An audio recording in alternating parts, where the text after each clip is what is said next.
Hello and welcome to the inaugural episode of India First, the newest program on DD News dedicated to discussing, debating and deliberating on India's strategic choices, its foreign and defense policies once every fortnight. I am Nitin Gokhale. Today we begin by reviewing the Indo-US relations in the wake of Prime Minister Narendra Modi's recent visit to the United States. Where do the relations stand and where are they headed? What are the areas of convergence?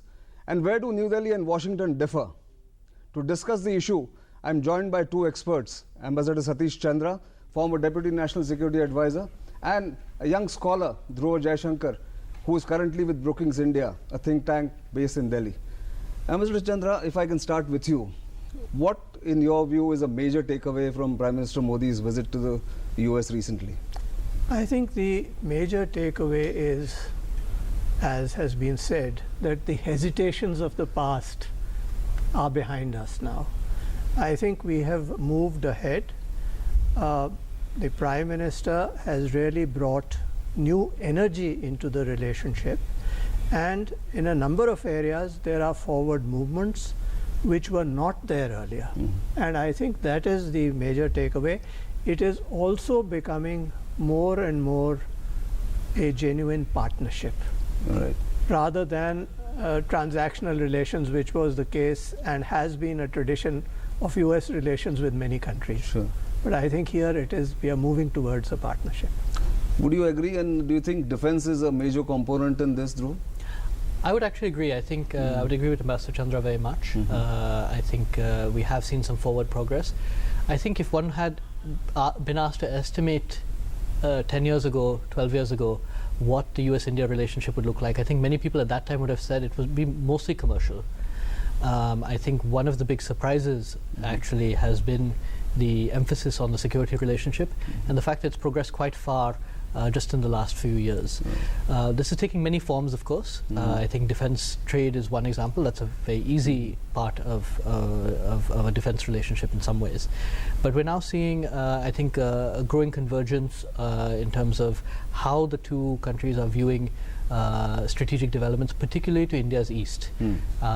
We can get into this, but I think that there are more differences in some other areas between India and the US, even on the security front. But would you have, sir, in your long experience, would you have ever imagined that India would now openly think of doing a defense, the foundational agreements, one of the foundational agreements, the logistics support agreement as it is called? Would you have imagined 10 years ago, and what do you think it will bring to India?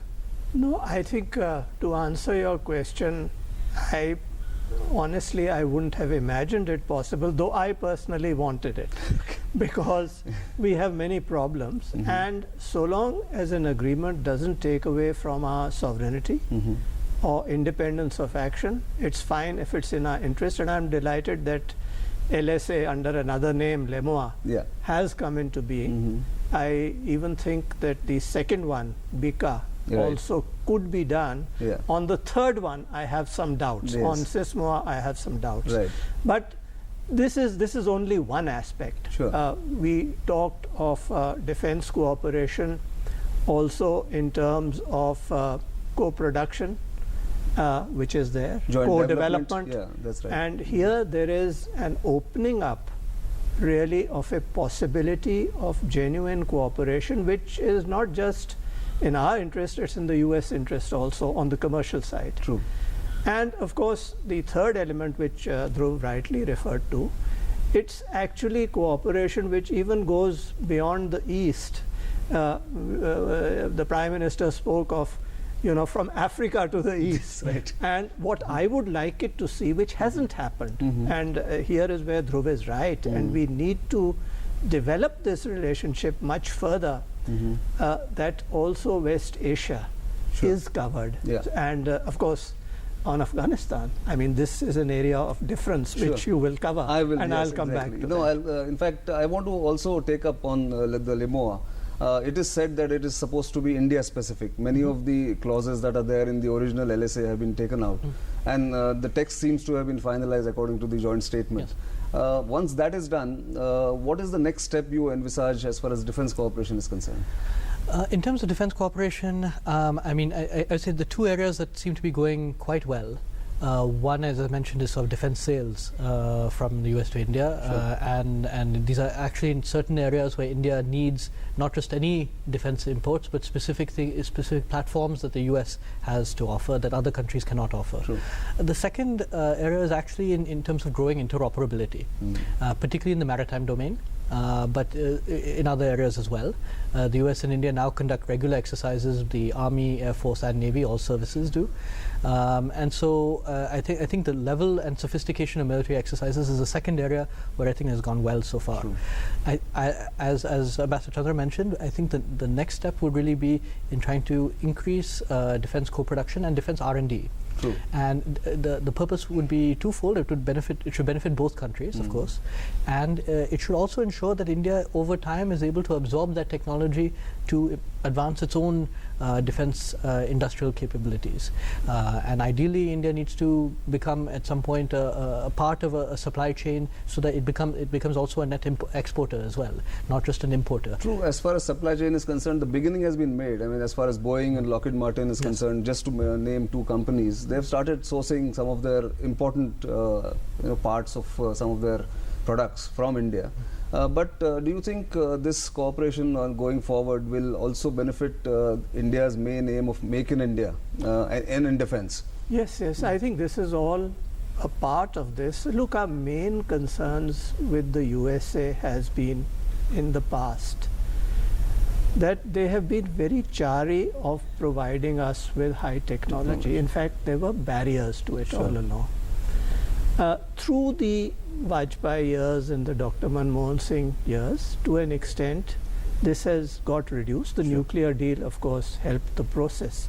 But this is an ongoing thing. And you look at the joint statement which came out, you would have noticed that little couple of sentences on transfer of technology that they would treat us like some of their closest allies in terms of what can be transferred to India. So what we were really looking at is that these barriers should go. To some extent they are still there, but it is on a downward spiral, and that is something which is enormously in our interest. It's also in the US interest because look, if we do co-development, we are a country which can produce stuff cheaper than what it would cost to produce in the United States, and we could become joint exporters, shall we put it, on stuff made here, or it could be used in the United States as well. So that is an area where I think there is a great scope, and I think we are well on track on that line. Yeah, but there's the other area of cooperation I think the US is looking for from India is also on cyber security. And maybe Dhruv wants to come in there. I mean, one of the takeaways of the joint statement was that cybersecurity, there was going to be a cybersecurity framework agreement, and I think the emphasis on expediting that agreement, I think, was made clear. I think we still need to look beyond that. I mean, India's position on cybersecurity has changed somewhat. I think now we share some of the same concerns as the US. But I think there still may be some differences as to how to go about addressing those concerns. One of the interesting things is, so I think that the mention of that and the impetus to finalize that in the coming months, and in fact, is something that's a welcome development on that score. So the question here is, if we are getting so close on various critical issues, does that make us, does that make China wary? And does that make us a kind of alliance partner of the US, which many critics think that India should not become? No, it doesn't make us alliance partners, because I think the US has made it clear that they will take care of our concerns on things like LEMOA and or earlier called LSA. That our concerns would be taken care of. Now, it depends on how well we negotiate this. And the point is, we will completely maintain our independence and sovereignty. But what he said is, Dhruv said is right, that the name of the game today is to enhance interoperability possibilities. And the exercises are a very good step in that direction. In fact, the US is the country we do the maximum number of military exercises with. So it has really progressed to a stage that is enormous. And as I look back from my time in government, I remember that we had proposed cooperation in cybersecurity with the US way back in the early part of this century, the first couple of years. Yeah. And there was enormous resistances from you-know-who, Yes, which exactly. were overcome, which Okay. were Oh, they were overcome. overcome, yeah. Yes, because we had the Vajpayee government, Mr. Brijesh Mishra was very clear. He saw the sense of what we were suggesting, and he pushed in that direction, and we took some baby steps. Yeah. We didn't really move far ahead, but now how far we have come Yes. is something which is I'm happy about. Yeah, I'm sure. But the China question. No, on the China question, look, the Chinese are not worried a wee bit about using Pakistan as a pawn against Exactly. us. Yes. Now, why should we worry if they think Yes. that this is an alliance? Now, the fact is, it is nowhere near the Pakistan-China Not relationship. at all. Not at all. And it's not intended to Not be. intended to I be, think the Americans also are very clear in their own minds that they will go this is a common hedging Absolutely. strategy And which all multipolarity. mature, Yeah. which all mature countries do, which is what we are doing and the Americans are doing. Sure. So in a way, South China Sea would be another area. On the China issue, I mean, I think one of the things to take note of is that Prime Minister Modi, while reaching out to the US in the last 2 years, and he was a man who did not have any reason to do so, Sure. but he has. And I think it's a testament to some degree to his putting the national interest above his own personal interest. But I mean, he's also somebody who has worked hard to deepen the economic relationship, particularly with China. Sure. Chinese investment to India has actually grown significantly in the last 2 years alone. True. So I think the door is open for a partnership with China. India has certain concerns with respect to China, and I think that explains to some degree why there's a greater convergence with the United States. Right. One of those, of course, is Pakistan and China's support for Pakistan. That support is now becoming more vocal at international fora. And in fact, China is doing things that it was not doing, at least publicly, even a few years ago, in terms of supporting Pakistan, and including at the UN and other fora. Yeah. I think there are also concerns about Chinese assertiveness. Sometimes, I mean, the border has been fortunately a little bit dormant. We've seen every once in a while we see an incident where two patrols come together. But I think we'll be watching. We should be watching what's happening in the South China Sea quite closely. There is an arbitration decision expected soon in the next few months between this international tribunal adjudicating between the Philippines and China.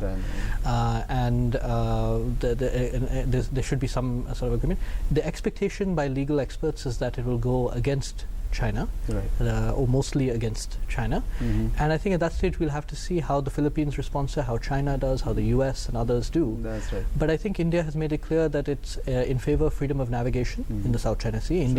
An Indian flotilla recently went through the South China Sea on its way to exercises in the Western Pacific with the US and Japan. Exactly. So I think that's a situation that I think we'll have to be monitoring carefully for. Absolutely. No, we'll do that. At this point, we need to take a break.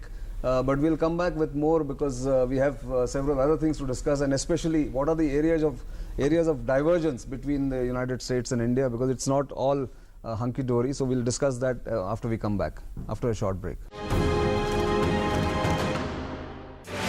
Now the National News Channel of India, live on your mobile phone. Get the news on the go. Watch top videos, get the latest news and continuous news on your mobile phone. Download DD News app now. Visit the Android Play Store, search for DD News, download the app to your phone. Get the power of information at your fingertips.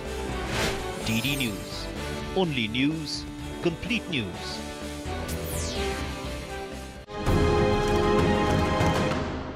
Welcome back. We are in conversation with Ambassador Satish Chandra and Dhruv Jaishankar on the Indo-US relationship in the wake of Prime Minister Narendra Modi's recent US visit.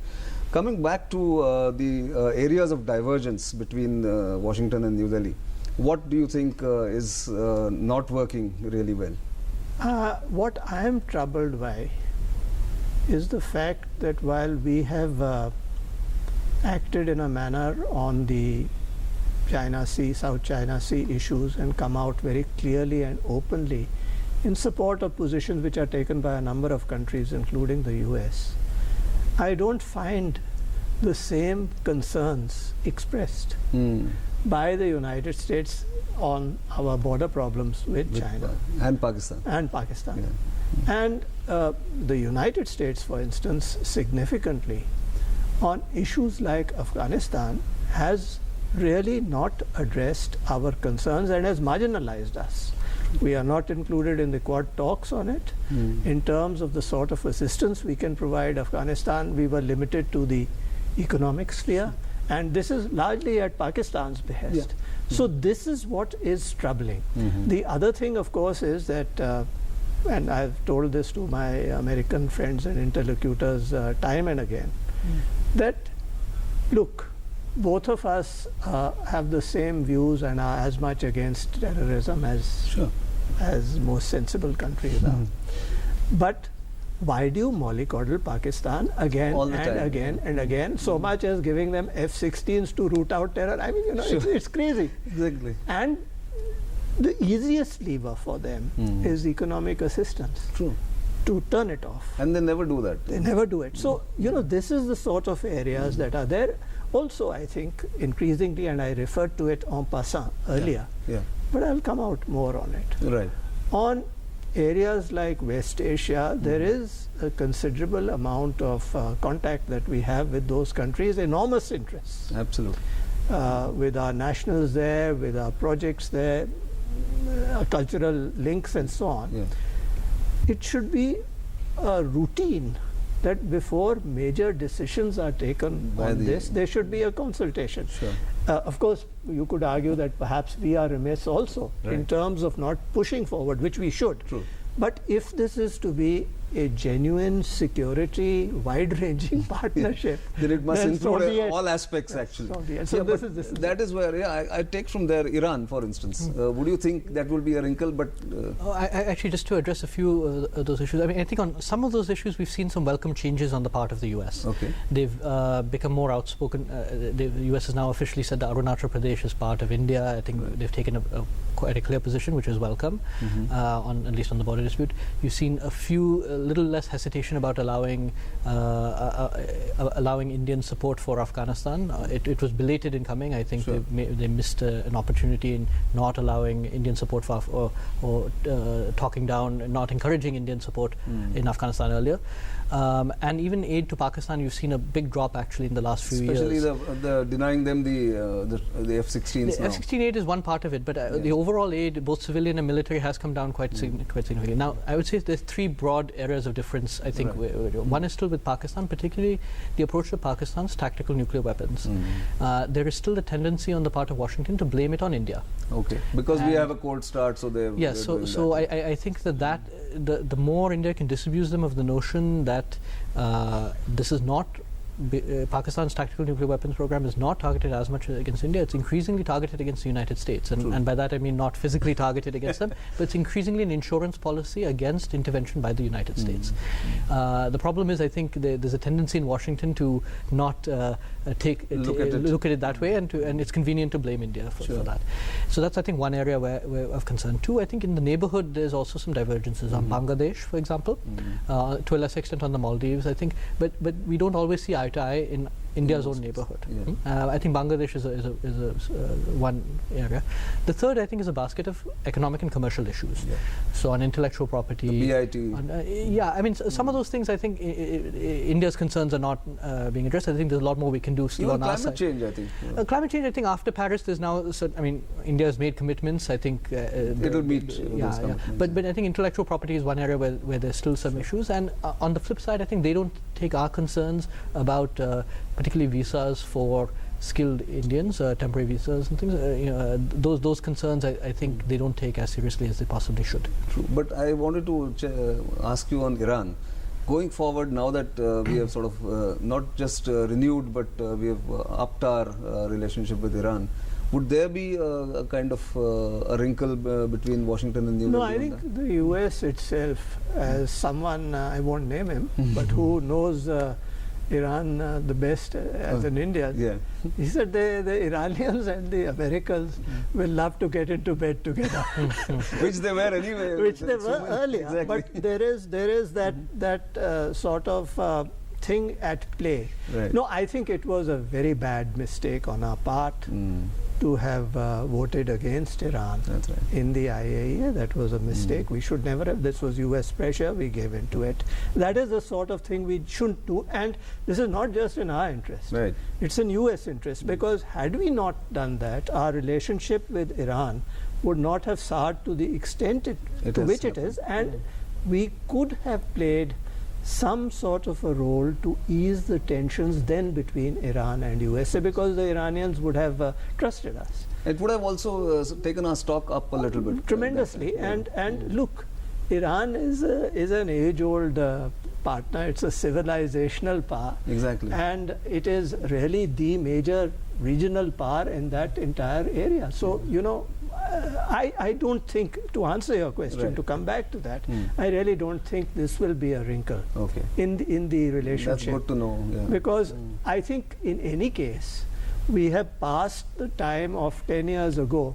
Our own relations with the Americans now are much better. And here again, I think Modi, that speech to Congress is the best speech I've heard anywhere. Yeah.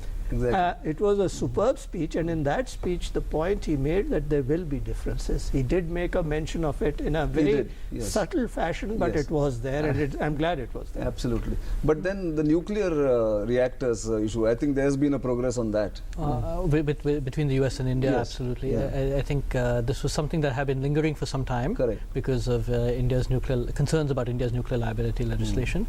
I think they seem to have found a compromise there. Right. So I think it's not yet quite a done deal, but I think the expectation is in the next year there will be finally a pen to paper, and I think we should see 6 new nuclear reactors. Right.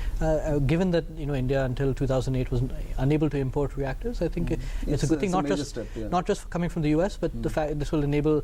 I think, given that India's energy needs are enormous, given that we have a commitment now to that 40% of our electricity by 2030 needs to come from non-fossil fuel sources. I think it's very important now that we start importing reactors, not just from the US, but Russia, France, and others as well.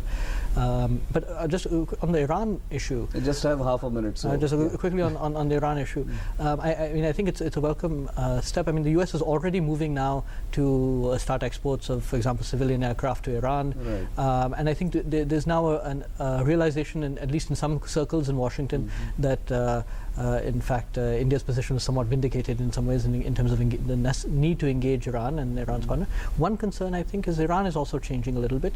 There's some questions about the presence, for example, of the Taliban leader Mullah Akhtar Mansour in Iran. And so I think that's a space we need to watch quite carefully. So we'll have to be careful, and on that note, actually, we need to end this program. We've run out of time, but I must thank both my guests for being so lucid and so clear about what they think where the Indo-US relations are headed. Thank you very much for watching this. We'll come back in due time.